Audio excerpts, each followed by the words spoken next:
साथीहरू, आज हामीहरू कुन विषयका पिता को हुन् त जसलाई हजुरहरू बार बार पढ्नुहुन्छ तर पनि बिर्सिनुहुन्छ। तर आज हामीहरू एकपटक ट्रिकसँग पढेपछि कहिले नबिर्सिने गरी सम्झनेछौँ। भिडियोको अन्तिमसम्म हेर्नुहोला। हजुरहरूलाई विश्वास नलाग्न सक्छ, तर भने साथीहरू हजुरले एकपटक अवश्य पनि हेर्नुभयो भनेदेखि साँच्चीकै दिमागमा सेट हुनेछ। भिडियो ढिलो नगरिकन सुरु गरौँ है त। साथीहरू, हजुरहरूले देखिराख्नु भएको छ विभिन्न विषयका जननी अर्थात् कुन विषयका पिता को हुन् त। यति धेरै छन् साथीहरू, होइन? हजुरले चाहिँ एकपटक पढ्दाखेरि यो दिमागमा आए जस्तो त हुन्छ, तर केही दिनपछि अवश्य पनि यो बिर्सिनुहुन्छ। हजुर त्यसरी पढेको कुरा चाहिँ सार्थकता पनि भएन। यसलाई चाहिँ आज हामी ट्रिकसँग पढ्नेछौँ। भिडियोको अन्तिमसम्म हजुरले हेर्नुपर्ने हुन्छ है त। देख्न सक्नुहुन्छ वैज्ञानिकका पिता को हुन् त भन्दा थोमस अल्भा एडिसन है। वैज्ञानिकका पिता भने चाहिँ थोमस अल्भा एडिसन, जसले 1093 चाहिँ आविष्कार गरेका थिए साथीहरू, होइन? अब यसलाई सम्झिने कसरी त भन्दाखेरि एउटा कुरा सम्झनुहोस् त। वैज्ञानिकहरू हरेक पटक नयाँ कुरा एड गरिरहन्छन् भनेर सम्झिने। एड भनेको एक पछि अर्को चाहिँ नि आविष्कार थपिरहन्छन् भनेर सम्झिने। भनेपछि वैज्ञानिक भन्ने बित्तिकै तपाईँले बुझ्ने कि ए वैज्ञानिकहरूले के गर्छन्, हरेक पटक नयाँ कुरा एड गरिरहन्छन्। एडबाट तपाईँले सम्झिन सक्नुहुन्छ थोमस अल्भा एडिसन। त्यसै गरी विज्ञानका पिता भनेपछि को त अल्बर्ट आइन्स्टाइन है। नझुक्किनु होला, वैज्ञानिकका पिता भनेपछि थोमस अल्भा एडिसन, तर विज्ञानका पिता भनेपछि अल्बर्ट आइन्स्टाइन। अब सम्झिने कसरी भन्दाखेरि विज्ञान पढाउने सरले अल बुट लगाएर आउनुहुन्छ भनेर कल्पना गर्नुहोस् है। जस्तो हजुरको साइन्स पढाउने अर्थात् विज्ञान पढाउने सर हुनुहुन्छ, जसले चाहिँ पुरा घर परिवारको सबैको अल बुट लगाएर आउनुहुन्छ। अल बुटबाट सम्झिनुहोस् अल्बर्ट आइन्स्टाइन को हुन् त, विज्ञानका पिता है त। त्यसै गरी वैज्ञानिकका पिता भनेपछि के बुझ्ने, ए वैज्ञानिकहरूका पनि पिता। वैज्ञानिकका पिता भनेपछि त उनले हरेक कुरा एड गरिरहन्छन् बाट थोमस अल्भा एडिसनलाई सम्झिनु होला।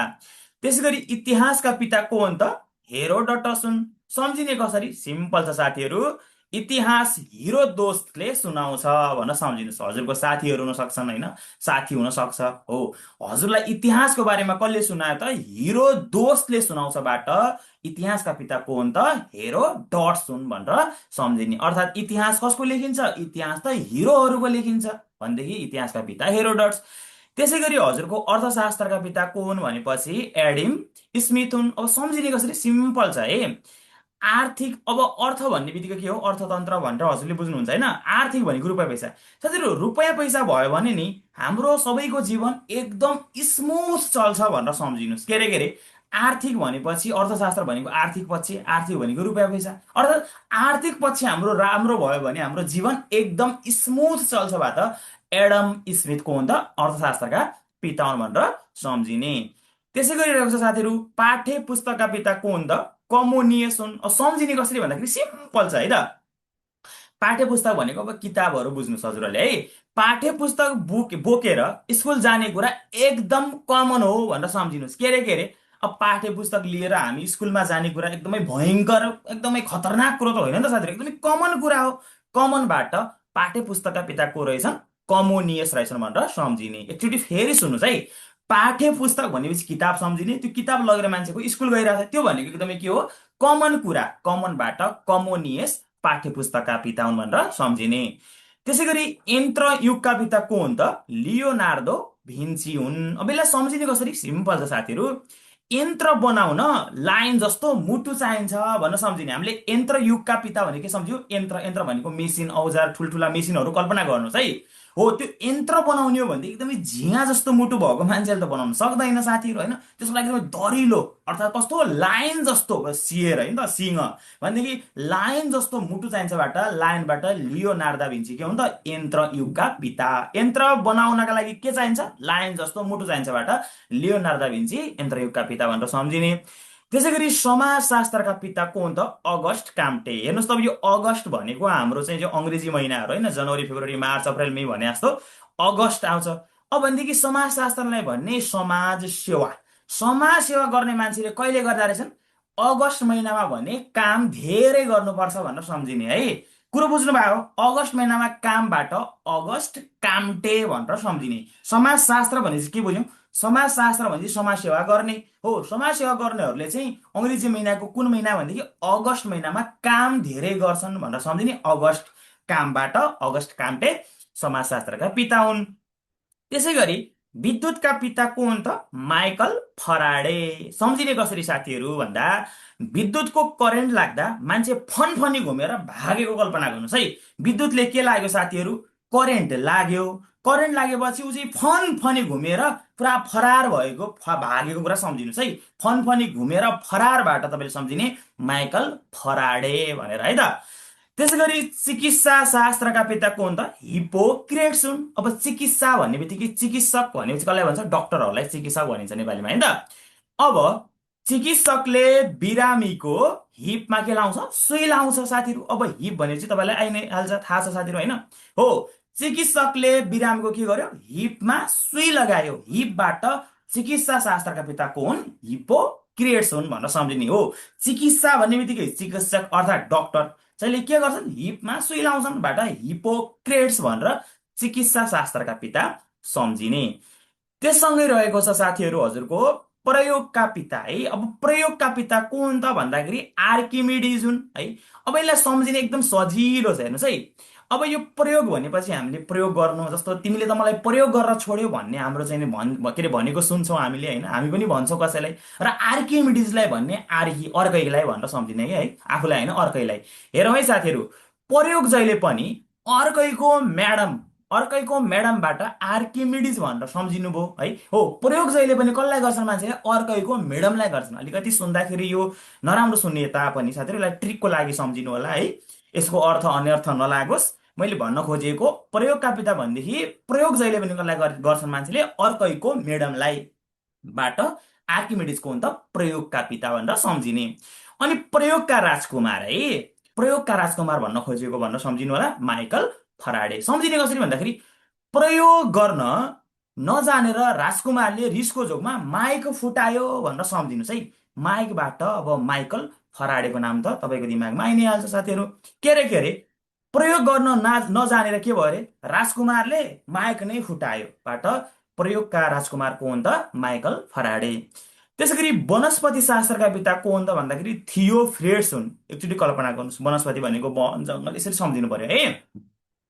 अब वनस्पति शास्त्र पढ्ने मान्छे पहिले थियो फ्रेन्ड, अहिले छैन। अब यो रुख जङ्गल यो वनको बारेमा होइन, वनस्पतिको बारेमा कहाँ अध्ययन गर्नु? मान्छे अहिले आइटी होइन, टेक्नोलोजी, अहिले त आर्टिफिसियल इन्टेलिजेन्स एआईका कुराहरूतिर प्रवेश गर्न थालिसक्यो भनेदेखि वनस्पति शास्त्र पढ्ने मान्छे पहिले थियो फ्रेन्ड्स, अहिले चाहिँ छैनबाट थियो फ्रेन्डबाट थियो फ्रेड्स कसका पिता हुन् त? वनस्पति शास्त्रका पिता हुन् भनेर सम्झिनु होला।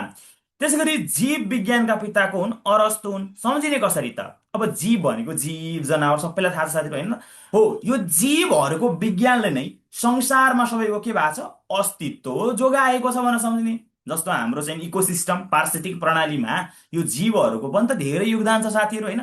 यो जीवहरूले गर्दाखेरि पनि के भएको छ भन्दाखेरि सबैको के अरे अस्तित्व जोगिएको छ बाट अरस्तु को हुन् त?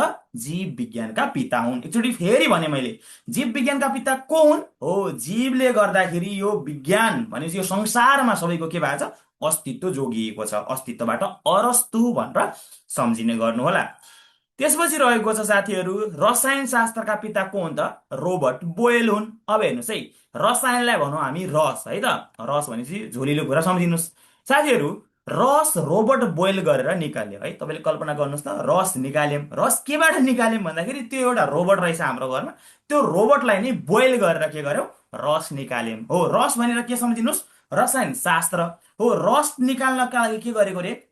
रोबोटलाई नै बोइल गरेर निकालेकोबाट रोबर्ट बोयलको हुन् रसायन शास्त्रका पिता हुन्। त्यसै गरी रहेको छ रक्त सञ्चारका पिताको हुन् विलियम हार्वे। अब सम्झिने कसरी हेर्नुहोस् है, रक्त भनेको ब्लड सर्कुलेसनका चाहिँ पिता भनेको होइन त साथीहरू। हाम्रो शरीरमा रक्त सञ्चार राम्रोसँग भएन भने मान्छे बिरामी पर्छ। अनि बिरामी परेपछि मान्छेले के भन्छ? उही ल म हारे है। अब चाहिँ अघिदेखि चाहिँ मैले हारेको थिएन, जबदेखि म मेरो के अरे शरीरमा रक्त सञ्चार ठप्प अर्थात् रोकियो, त्यसपछि उही ल म हारेबाट विलियम हार्वेको हुन् रक्त सञ्चारका पिता। एकचोटि फेरि सुन्नुहोस् है, रक्त सञ्चार राम्रोसँग शरीरमा भएन अनि बिमारी भइयो, त्यसपछि के भनेको रे मान्छेले? त्यो बिरामीले भनेको उही ल म हारे, उही ल म हारेबाट विलियम हार्वे रक्त सञ्चारका पिता हुन्। त्यसै गरी अणु बमका पिताको हुन् ओपेन हाइमर हुन्। अब सम्झिने सिम्पल तरिका छ साथीहरू, अणु बम भन्ने बित्तिकै तपाईँको दिमागमा आइ नै हाल्छ होइन। अणु बम ओपन ठाउँमा हान्यौँ भनेर सम्झिने साथीहरू। अब जहाँ ओपन हुन्छ त्यही ठाउँमा पुरै अणु बम खसालेको कल्पना गर्नुहोस् है। ओपनबाट ओपेन हाइमर को हुन् त भन्दाखेरि अणु बमका पिता हुन्। त्यसपछि अर्को छ अणु विखण्डनका पिता है। अलिकति यहाँनिर झुक्किन सक्नुहुन्छ हजुरले, नझुक्किने। अणुलाई विखण्डन अर्थात् टुक्रा टुक्रा गर्न मान्छे जाँदैनन् त्यहाँ, त्यो चाहिँ कसरी हुन्छ, अटोमेटिक हुन्छ भनेर सम्झिनुहोस् है साथीहरू। केले अणु बमका पिता भनेपछि अणु बम कहाँ खसाल्यो भन्दाखेरि ओपन ठाउँमाबाट ओपन हाइमर भनेर सम्झिने। र अणु विखण्डनका पिता अटो हान छ नि हो, अणु विखण्डनका भन्दाखेरि अणुलाई विखण्डन खण्डन खण्डन गर्न टुक्रा टुक्रा गर्न मान्छे जाँदैन त्यहाँ चाहिँ त्यो अटो हुने गर्छबाट अटो हानको हो त भन्दा अणु विखण्डनका पिता हुन्। त्यसै गरिरहेको छ साथीहरू, ज्यामितिका पिता को हुन् त, युक्लिड हुन् है। युक्लिड अब सम्झिने कसरी त, ज्यामिति भन्ने बित्तिकै हजुरको दिमागमा के आउँछ होइन, अब त्यो जियोमेट्रीका चाहिँ नि रेखाहरू कोणहरू खिचेको कल्पना आउँछ होला, त्यो थाहा छ साथीहरू तपाईँलाई होइन। भनेदेखि हेर्नुहोस् है, ज्यामितिमा रेखा र कोणहरू खिच्न हाम्रो एकदमै क्लिन अर्थात् क्लियर के चाहिन्छ, दिमाग चाहिन्छ भनेर सम्झिनुहोस् है। ज्यामितिमा भनेदेखि ज्यामितिमा हामीले चाहिँ रेखा कोणहरू बनाउँछौँ, त्यो बनाउँदाखेरि हाम्रो दिमाग कस्तो चाहियो, एकदमै क्लिन चाहियो, एकदमै क्लियर चाहियोबाट युक्लिड भनेर ज्यामितिका पितालाई सम्झन सकिन्छ। त्यसै गरी मनोविज्ञानका पिता को हुन् त भन्दाखेरि जीन पियाजे हुन्। एकचोटि फेरि भन्नुहोस् है, मान्छेको मनोविज्ञान बुझ्न हामीले के खानुपर्ने रहेछ, जिनो प्याज। अब जिनो प्याज भनेको अलिकति साथीहरू होइन राम्रोसँग पाकेको प्याज भनौँ न है साथीहरू। मान्छेको मनको विज्ञान बुझ्नका लागि के चाहिन्छ भन्दाखेरि एकदमै मान्छेले जिनो प्याज धेरै खाने, जिनो प्याजबाट जिन पियाजेको हुन्, मनोविज्ञानका पिता हुन्। त्यसै गरी शिक्षाका पिता को रहेछन् भन्दाखेरि जोन डिवे रहेछन्। अब सम्झिने कसरी भन्दाखेरि सजिलो छ साथीहरू, शिक्षाका लागि जो नि के गर्छन्, डिबेट गर्छन्। डिबेट भनेको छलफल गर्नु होइन साथीहरू, त्यसको लागि चाहिँ नि हजुरले बहस गर्नु होइन। भनेदेखि अहिले पनि त शिक्षाको लागि आन्दोलन गर्छु भन्छन् मान्छेले, के गर्छन् भन्छन् होइन। भनेदेखि शिक्षाका पिता के गर्दैछन् भन्दाखेरि शिक्षाका लागि जो नि डिबेट गर्छन्बाट जोन डिबेको हुन् शिक्षाका पिता। एकचोटि फेरि सुन्नुहोस् है, शिक्षा राम्रो हुनुपर्छ, क्वालिटी के अरे एजुकेसन हुनुपर्छ भनेर के गरेको अरे शिक्षाका पिताले जो नि के गरेको, डिबेट गरेको भने चाहिँ जोन डिबेको रहेछन् शिक्षाका पिता। त्यसै गरी विकासवादी सिद्धान्तका पिता को हुन् त, चार्ल्स डार्विन हुन्। सम्झिने कसरी त भन्दाखेरि साथीहरू, विकासवादी सिद्धान्त त चालिसे डार्लिङको छ भनेर सम्झिने कि जे कुरा पनि विकास गर्नुपर्छ, जे कुरा पनि विकास गर्नुपर्छ भनेर कसले भन्छ, एकजना मेरो 40 वर्षको डार्लिङलेबाट चार्ल्स डार्विन विकासवादी सिद्धान्तका पिता भनेर सजिलो तरिकाले बुझ्नु होला, सम्झिनु होला। त्यसै गरी रक्त समूहका पिता को हुन् त, कार्ल ल्यान्डस्टिनर हुन्। तर अघि हाम्रो के थियो, रक्त सञ्चार भनेको थियो नि हो, रक्त सञ्चार हाम्रो शरीरमा ठप्प भएपछि के भयो, उइ ल म हारे, उइ लमा हारेबाट विलियम हार्वे हुन्। तर रक्त समूह who is the father of blood group भन्यो भने चाहिँ कार्ल ल्यान्डस्टिनरलाई सम्झिने कसरी त, सिम्पल छ है साथीहरू। हामीले हाम्रो आफ्नो रक्त समूह कुन हो भनेर जाँच्नका लागि कहाँ जान्छौँ, कारमा चढेर ल्याबमा जान्छौँबाट कार्ल ल्यान्डस्टिनरलाई सम्झिनुहोस् है। मान्छेले हेर्नुहोस् है, फेरि एकचोटि तपाईँले दिमागमा भिजुअल गर्नुहोस् त, आफ्नो रक्त समूह मान्छेलाई जाँच्नु पर्ने हो, थाहा पाउनु पर्यो, त्यसका लागि मान्छेले के गर्यो, कारमा चढेर ल्याबमा जजाउन गयो भनेर सम्झिने। कारमा चढेर ल्याबबाट कार्ल ल्यान्डस्टिनरलाई सजिलो तरिकाले बुझ्न सकिन्छ। त्यसै गरी उत्परिवर्तन मोसनका चाहिने के त भन्दाखेरि पिता को हुन् त भन्दाखेरि साथीहरू, ह्युगो डे भ्रिज हुन्। को हुन्, ह्युगो डे भ्रिज हुन्। सम्झिने कसरी त भन्दा उत्परिवर्तन भएर हिउँमा हिउँ फ्रिजमा जम्यो भनेर सम्झिने। पुरा उत्पातै भयो नि साथीहरू, उत्परिवर्तनलाई भनौँ पुरा उत्पातै भएर हिउँ चाहिँ कहाँ जम्यो, फ्रिजमा जम्योबाट ह्युगो डे भ्रिजको हुन् उत्परिवर्तनका पिता हुन् भनेर सम्झिने।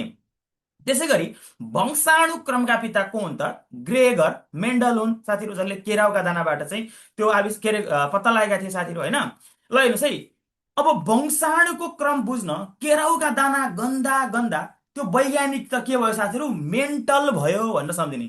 गन्दा गन्दैबाट ग्रेगर अनि मेन्टलबाट मेन्डल है। वंशाणुक्रम चाहिँ नि बुझ्नका लागि केराउका दाना गन्दा गन्दा के भयो, वैज्ञानिक चाहिँ मेन्टल भयोबाट गन्दा गन्दा मेन्टलबाट ग्रेगर मेन्डललाई सम्झिने। त्यसपछि कम्प्युटरका पिता को हुन् त, चार्ल्स बेबेज हुन्। एउटा कुरा सम्झिनुहोस्, कम्प्युटर किन्नको लागि हामीसँग पैसा भएन। त्यसपछि कम्प्युटर किन्न पैसा नभएपछि पिताले के गर्यो भन्दा ब्याजमा ऋण काटेर पनि कम्प्युटर किने भनेर सम्झिनुहोस् है।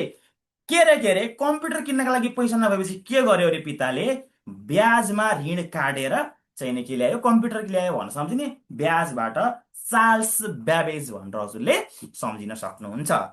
साथीहरू हजुरहरूलाई भिडियो कस्तो लाग्यो, जस्तो लाग्यो त्यस्तै प्रतिक्रिया दिन नभुल्नु होला। र हजुरहरूलाई यदि यो भिडियो मन परेको छ भने आफ्नो साथीहरूलाई पनि सेयर गर्न नभुल्नु होला। र यदि हजुरहरूलाई advance online memory power techniques क्लासमा जोडिन मन छ, अर्थात् full syllabus GK memory power technique सहितको नोट लिन मन छ भनेदेखि पनि दिएको व्हाट्सएप नम्बरमा कल वा मेसेज गरेर हामीसँग जोडिन सक्नुहुनेछ। अन्तिमसम्म हेरेर साथ दिनुभएकोमा यहाँहरूलाई धेरै धेरै धन्यवाद। नमस्कार।